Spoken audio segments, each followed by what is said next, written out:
Because of the heat of the moment, whatever, right? My thought process was, okay, I'm not getting these first two people out until I get my original person out, because that's the first person I ran into. So I gave person number 2, or CPR person number 2, right here, I gave him the crash bag. And I was thinking, you know what? Person number 1 that I originally went to, probably already done a couple cycles of CPR, and I'm just gonna throw her on my back and get her the hell out of here. And to give y'all context, the radio wasn't working, the music was way too loud. I had called for backup and for help so many times, and it was just not going through.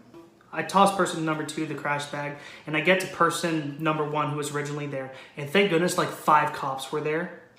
And they had brought a backboard with them, which thank God. We loaded her up onto the backboard and we get her out of there. She's on her way with like 4 or 5 cops. My original partner, medic 1's making sure she's okay.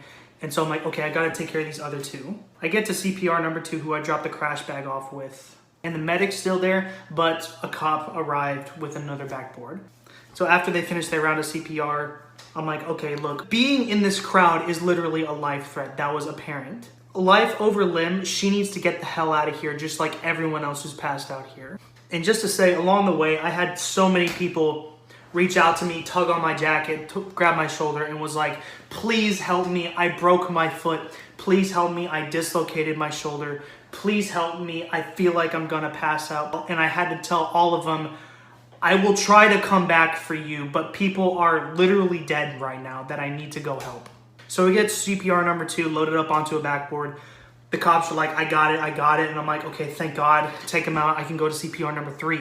I get to CPR number 3 and no one's touched this man. No one's helped this man. He needs a crash bag. So I sprint out of the crowd, grab another crash bag, bring it back. What do you know? Security with a backboard. I'm like, thank fuck, teamwork, right? And so as soon as I get 3rd CPR, kind of out the door, out of the way from the crowd, I tell them, look, 3 people dropped in the span of 10 minutes that only I could see.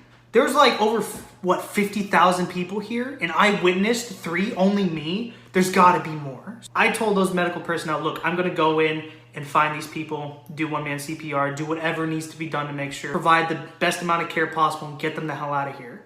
This was just the higher acuity patients. Me and Medic 1, my partner, probably dealt with 5 or 6 other lower acuity. And when I mean lower acuity, I mean not instantly dying, right? I'm talking about broken feet, AMS, people who don't even know their name, they don't even know how to speak anymore. It was horrendous. Me and Medic 1 ran our asses off